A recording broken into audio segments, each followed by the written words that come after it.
আপনারা তো জানেন জল ফেলে জল আনতে যেত আমার আগ্রহী, তাই তো? কেন জানো?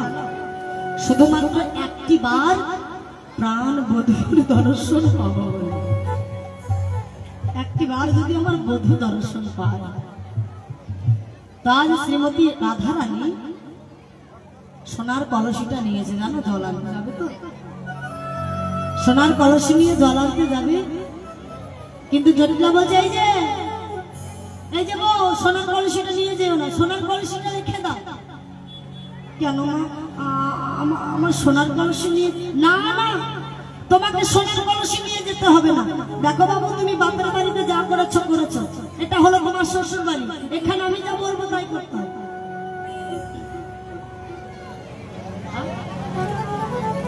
জয় রাধে। এটা হলো তোমার শ্বশুর বাড়ি, সোনার কলসি তুমি নিয়ে যেও না। কারণ যদি হারিয়ে এসো, যদি হারিয়ে যায়, যদি হারিয়ে আসো, তাহলে অলক্ষণ হয়ে যায়। সোনা হারানো ভালো নয় বটে, কি গো মায়েরা? সোনা হারানো ভালো? রাধারানী কিন্তু শাশুড়ির কথা না শুনে সেই সোনার কলসিটা নিয়ে যমুনায় জল আনতে গেছে। এখন যমুনায় জল আনতে গিয়ে আগেকার মায়েরা জানবে পুকুরে নদীতে জল কেমন করে ভরে। কলসিটা ধরে কি সুন্দর করে জলের মধ্যে জলটা একটু নড়িয়ে তারপরে সেই কলসিতে জল ভরে নিয়ে আসতো, কি তাই তো? এখন তো সব নেই, এখন সব মোটর সিস্টেম, মোটরের জল তো, মোটরের জলে তো ধরুন খাওয়া চলে না, হ্যাঁ, এখন সব ফিল্টার হয়ে গেছে, অ্যাকোয়াগার্ড হয়ে গেছে। জয় রাধে। তো শ্রীমতী রাধারানী কিন্তু সোনার কলসিটাকে বেশ ভালো করে ঘুরিয়ে ঘুরিয়ে জলের উপরে নোংরাটা ময়লাটা সরিয়ে দিচ্ছে। বেশ 2-4 বার, বেশ কয়েকবার ঘুরিয়েছে আর কি। ঘুরিয়ে মনে মনে ভাবছে, হে মা গো, আমি যে জলের উপরে কলসিটা ঘোরাচ্ছি, এটা আবার কেউ দেখলো না তো? বুঝতেই পারছেন, বাড়ির বউ যা করবে তাতেই দোষ, তাই না? বাড়ির বউ পান থেকে চুন খসলেই দোষ। তা আমি যে জলের কলসিটা ঘোরাচ্ছি, কেউ দেখলো না তো? এখন চারিদিকে তাকিয়ে তাকিয়ে দেখছে যে আমাকে দেখলো না তো। এই যে তাকিয়ে দেখতে গিয়ে রাধারানীর নয়ন পড়ে গেল সেই আমার গোবিন্দ নয়ন। কদম্ব গাছে হেলনা দিয়ে দাঁড়িয়েছিল, রাধারানীর নয়নটা পড়ে গেছে আমার গোবিন্দের নয়ন। আর যখনই নয়নে নয়ন পড়েছে মা, কখন যে আনমনে সোনার কলসটি হাত থেকে পালিয়ে গেছে রাধারানী লক্ষ্য করে। ওই নয়নে নয়ন দিয়ে,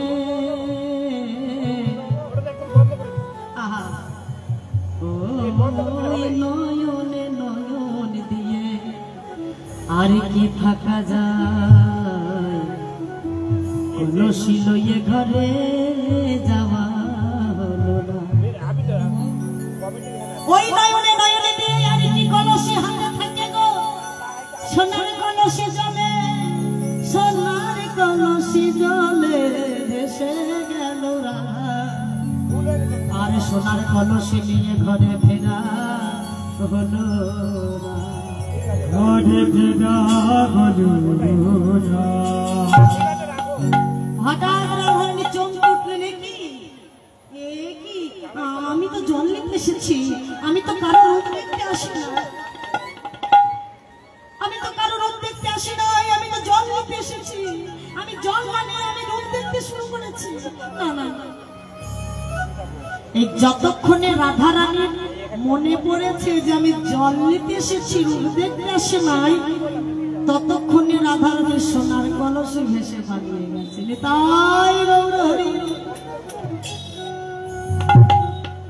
কোন রাধারানীর দশাটা কেমন ওগো যমুনা যাইয়া শ্যামের দেখিয়া কি করলো ঘরে আসে বিনোদিনী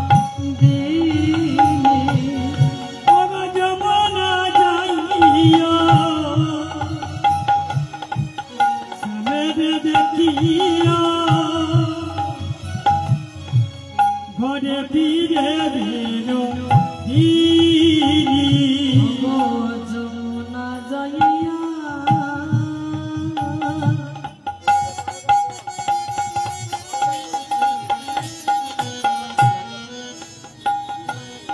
শ্যামের দেখিয়া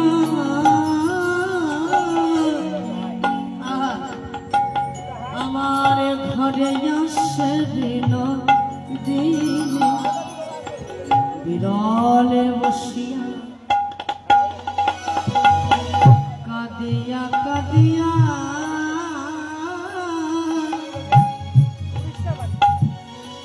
ভাবে শ্যামর কোহানি জল বসিয়া কাঁদিয়া কাঁদিয়া ভাবে শ্যামর কোহানি বিরলে বসিয়া আরে কাঁদিয়া কাঁদিয়া আমার ভাবে শ্যামর কোহানি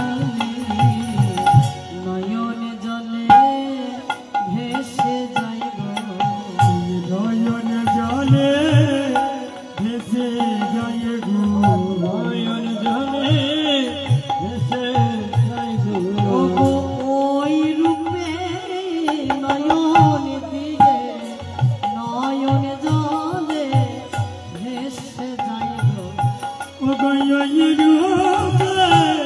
নয়ন দিয়ে নয়নের জলে ভেসে যায় ওই রূপে নয়ন দিলে আর কি প্রাণে ধরে ধরে রূপে নয়ন দিয়ে আর কি পানে ধৈর্য ধরে ওই রূপে নয়ন দিলে আর যে পানে ধৈর্য ধরে রূপে নয়ন দিয়ে ভগবান যে প্রাণে ধরে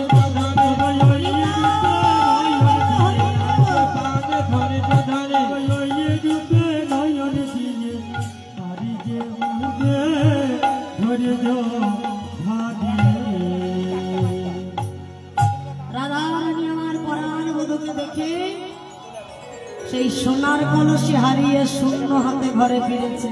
ও মায়েরা জটিলা বুঝতে পারছো শাশুড়ি, হ্যাঁ?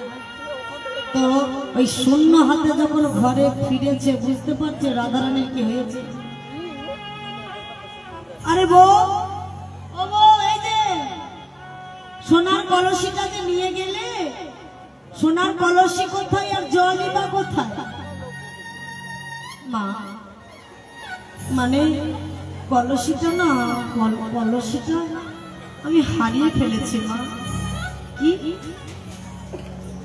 সোনার কলসি তুমি হারিয়ে ফেলেছো? পই পই করে নিষেধ করলাম যে সোনার কলসি নিয়ে যেও না, সোনার কলসি নিয়ে যেও না।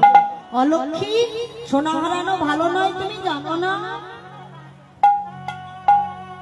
স্বয়ং লক্ষ্মী যার বাড়িতে, স্বয়ং লক্ষ্মী যার ঘরে তাকে কিনা বলে অলক্ষ্মী, তুমি জানো না সোনা হারানো ভালো নয়। রাধারানী আমার বাড়ির জলে ভেসে যাবে।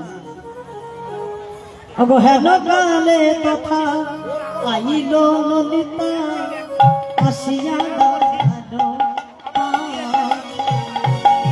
লোকলে দেখা আইল ললিতা আসিল রাধার আছে আমার হেন কালে কথা আইল ললিতা রাইবে কি বার করে। লোকলে দেখা ললিতা রাইবে